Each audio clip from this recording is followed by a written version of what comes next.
ராமாயணம். ராவணன் சீதைய இலங்கையில தன்னோட அந்தப்புறத்துல விட்டு அரக்கிகள் கிட்ட பத்திரமா பார்த்துக்க சொன்னதுக்கு அப்புறம் தன்னோட ஒற்றர்களை அழைத்து ராமன் என்ன பண்றான், அவனோட ஒவ்வொரு அசைவையும் கண்காணிச்சு தனக்கு உடனடியாக தகவல் தெரிவிக்கணும் அப்படிங்கிற செய்தியை சொல்லி அனுப்பிச்சுடுறான். இது வரைக்கும் நம்ம பார்த்துருந்தோம். இனி என்ன நடந்தது இப்போ பார்க்கலாம். ராமருடன் வாழ்ந்த காட்டுல இருந்து வெகு தூரத்துல கடலால் சூழப்பட்ட நாட்டுல பெரிய அரண்மனையில தாம் இருப்பது சீதைக்கு தெரியல. ராமருடைய வீரத்தையும் சாமர்த்தியத்தையும் அறிந்த சீதை ராமர் சீக்கிரமே வந்து ராவணனை கொன்றுவிட்டு தன்னை காப்பாற்றுவார் அப்படிங்கிற நம்பிக்கையோட இருந்தால், ராட்சசனான ராவணன் தன்னிடம் மிருகத்தனமாக எதுவும் நடந்து கொள்ளவில்லை என்று ஆறுதலோட இருக்கா. சீதை தனது அரண்மனையை சுற்றி பார்த்தால் அங்கிருக்கும் ராஜபோகங்களை கண்டு தனக்கு அடிபணிவாள் என்று எண்ணிய ராவணன் சீதையை பார்த்து கொள்ளும் ராட்சசிகளை அழைத்து அரண்மனையை சுற்றி காட்டுமாறு உத்தரவிடுறார். உலகத்துல எந்த அரசன்கிட்டையும் இல்லாத செல்வங்களுடன் ராஜபோகத்துக்கு உரிய பொருட்களுடன் ராவணன் செல்வம் நிரம்பிய அரண்மனையை சுற்றி காண்பித்தார்கள். எங்கு பார்த்தாலும் நவரத்னங்களும் பொன்னும் மணியும் பட்டும் குவிந்திருந்தன. கண்ணை கவரும்படியான விசித்திர வேலைப்பாடுகள் நிறைந்த மண்டபங்கள், மேடைகள் என ராஜ்ய அதிகாரத்தினால் பெற்ற அனைத்து செல்வங்களையும் அந்த அரண்மனையில சீதை பார்க்கிறா. அவளுடைய மனதுல ராமர் எப்போ வருவார், எப்படி வருவார், எப்பொழுது காண்போம் அப்படிங்கிற எண்ணத்தை தவிர வேறு ஒன்றும் ஓடல. சீதையை மீண்டும் காண அவள் இருக்கும் அந்தப்புறத்துக்கு வந்தான் ராவணன். ராட்சசிகள் சரியாக காவல் இருக்கின்றார்களா என்பதை சரிபார்த்து கொண்டான். சீதை சோகத்துல கண்ணீர் நிறைந்த கண்களோடு இருப்பதை பார்க்கிறான்.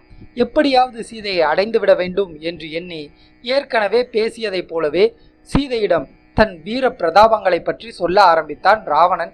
நீங்கள் வாழ்ந்த காட்டிலிருந்து 100 யோஜன தூரத்துல இருக்கும் கடல் சூழ்ந்த எனது இலங்காபுரி நாட்டுல நீ இப்ப இருக்க. இந்த நாட்டை சுற்றி இரவு பகலா பல மகா ராட்சசர்கள் காவல் காத்து கொண்டு இருக்காங்க. என் அனுமதி இல்லாம யாரும் உள்ளே நுழைந்து விட முடியாது. நாட்டில இருந்து விரட்டப்பட்ட ஒரு மனிதனை எண்ணி கவலையோடு இருக்க. ராமனால் இங்கு வரவே முடியாது. உன் ஆயுட்காலம் முழுக்க நிச்சயம் நீ ராமனை பார்க்க முடியாது. என் பதவியையும் மறந்து உன்னிடம் மன்றாடி கேட்கிறேன். அனைவரோட தலையும் என்னோட காலடியில் இருக்க என் தலையை உன் பாதங்களில் வைத்து கேட்டுக்கொள்கிறேன். நான் உனக்கு அடிமையாக இருப்பேன். எனக்கு அடிமையாக இருக்கும் அனைத்து தேவர்களும் உனக்கு அடிமையாவார்கள். என் வாழ்நாளில் இவ்வாறு நான் யாரையும் கெஞ்சியதே கிடையாது. நான் சொல்வதை கேள், வேறு யோசனை செய்யாத. குபேரனை வெற்றி பெற்ற லங்கேசன் மனைவியாயிரு. நீ இதற்கு ஒப்புக்கொள்வதில் பாவம் ஒன்றுமே கிடையாது. இந்த ராஜ்யம் முழுவதும் உன்னுடையதாக எண்ணிக்கொள். இந்த ஆயுட்காலம் முழுவதும் நாம சந்தோஷமா வாழலாம். உன்னுடைய அழகிய முகத்துல துக்கம் இருக்கக்கூடாது. மகிழ்ச்சியோட இரு அப்படின்னு சீதை கிட்ட சொல்லி முடிக்கிறான். சீதை எந்த பயமும் இல்லாம ராவணன் கிட்ட தைரியமா பேச ஆரம்பிக்கிறார். ராட்சசர்கள் இருக்கும் தண்டகாரண்ய காட்டுல ராமனுடன் தனியா வசித்த எங்களை எதிர்த்து வந்த உன்னுடைய ராட்சச படைகளை ஒற்றையாளாய் கன நேரத்துல அழித்தவர் என்னோட கணவர். தேவ அசுரர்களால் கொல்லப்படக்கூடாது என்று நீ வரம் வாங்கியதால யாராலும் உன்னை ஒன்றும் செய்ய முடியாது அப்படிங்கிற கர்வத்துல என்னை தந்திரமா தூக்கி வந்துட்ட. இதனால ராமனோட பகையை பெற்றுட்ட. நீ எத்தகைய பெரிய சக்தி வாய்ந்த அஸ்திரங்கள் ஆயுதங்கள் வைத்திருந்தாலும் நீ பெற்ற உன்னுடைய வரம் இனி உன்னை காப்பாற்றாது.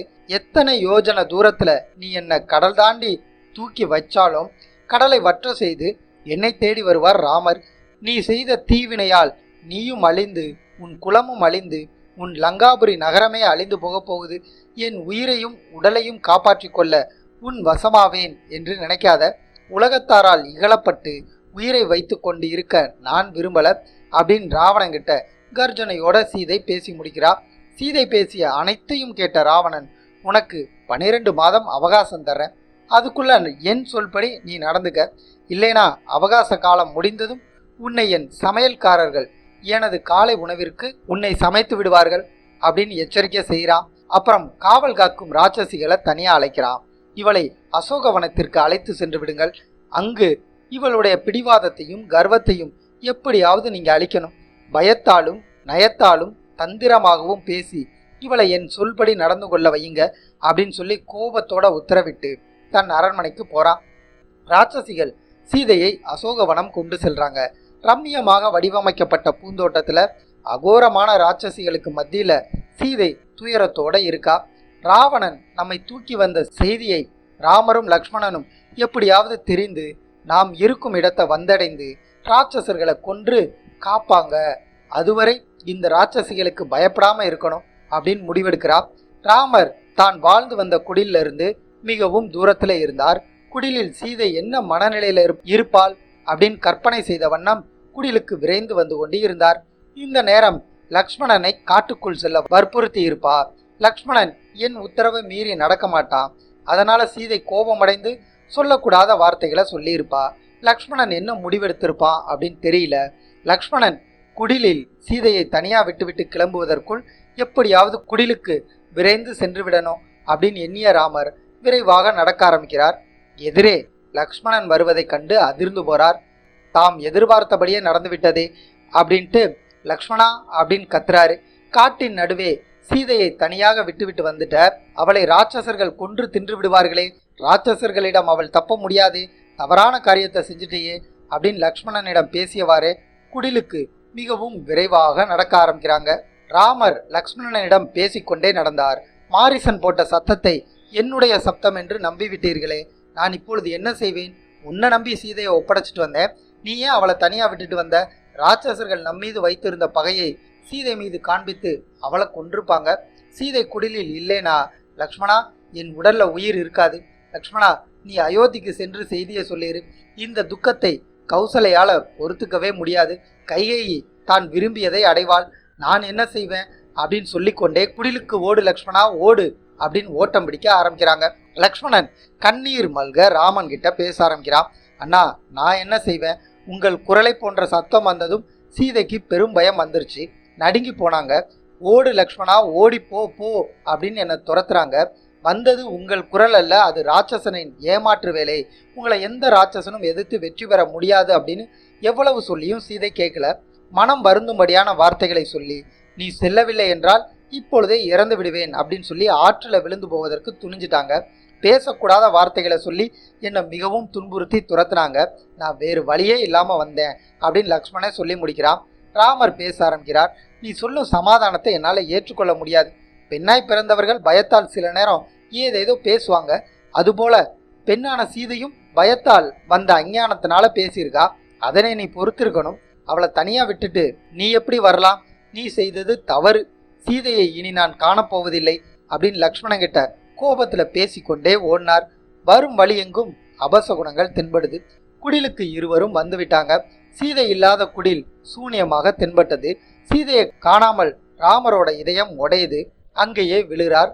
மான் தோளும் தர்ப்பையும் சிதறி கிடந்தது. தண்ணீர் எடுக்க ஆற்றுக்கு போயிருப்பாளோ அப்படின்னு ஆற்றுக்கு அருகில் ஓடுறாங்க. தோட்டம் செடி கொடிகள் என்று குடிலை சுற்றி சீதையை தேடி ஓடுறாங்க. சீதை எங்குமே காணல. சீதையை எங்கு கொண்டு போனார்களோ, என்ன செய்தார்களோ, எவ்வளவு பயந்து போயிருப்பாள் அப்படின்னு கண்ணில் நீர் வலிய தன் சுய சிந்தனையை இழந்து சீதை சீதை என்று காட்டில் அங்கும் இங்கும் தேடி பிதற்றிக்கொண்டே ஓடினார் ராமர். எங்கும் சீதையை காணல. லக்ஷ்மணா சீதையை ராட்சசர்கள் கொன்று தின்றுப்பாங்க. இனி என் உடல்ல உயிர் இருக்காது. தந்தை ஜனகர் இருக்குமிடம் நானும் போயிடுவேன். நான் இட்ட ஆணையை நிறைவேற்றாம இங்கு வந்துட்டியே அப்படின்னு தந்தை என்கிட்ட கோபம் கொள்வார் அப்படின்னு அழ ஆரம்பிக்கிறார் ராமர். அண்ணா தங்களின் மேன்மைக்கு நீங்கள் இப்படி அழுவது தகாது. இருவரும் காடு முழுவதும் தேடி பார்ப்போம். குகைகளிலும் காட்டுக்குள் செல்லும், ஆற்றில் குளிப்பதும் விளையாடுவதும் தோட்டத்தில் பூக்களுடன் இருப்பதும் சீதைக்கு பிடித்தமான செயல். எங்காவது அருகில் விளையாடி கொண்டிருப்பார். நம்மை சோதிக்க இப்படி விளையாடுகிறாள் என்று எண்ணுகிறேன். வாங்க இருவரும் சென்று தேடுவோம் அப்படின்னு சொல்றான். இருவரும் காடு மலை ஆறு என்று காடு முழுவதும் தேடுறாங்க. சீதையை காணவில்லை. இனி என்ன நடந்தது அடுத்த பகுதியில் பார்க்கலாம்.